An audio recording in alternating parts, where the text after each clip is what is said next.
How to remove contacts from Facebook Messenger. Hello everybody, welcome back to the channel. Today I'll guide you on how you can remove contacts from Facebook Messenger.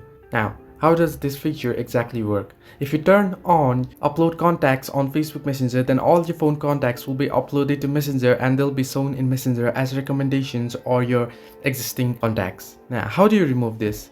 It's quite easy and simple, so let's get through with it. First, what you want to do is open up the Messenger app, and on the top left corner of your screen you can see the three-line icon. Tap on it, and here just beside your profile name you'll find the settings icon. Tap on it, and if you scroll down below you'll find the option phone contacts. You can see it just under the data saver option, and open it up and you can see the option upload contacts.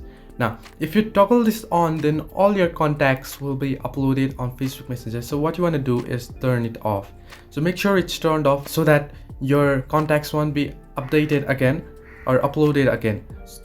The next thing you want to do is hold back, and now to delete the already existing contacts on Facebook Messenger, head into manage contacts, and here at the screen you'll find the option delete all contact. Now what you want to do is tap on delete all contacts, and your contacts that have been uploaded on Facebook Messenger will be deleted. So this way you can remove contacts from Facebook Messenger. Hope this helped. Do like and subscribe, and do not forget to leave a comment down below if you have any further issues.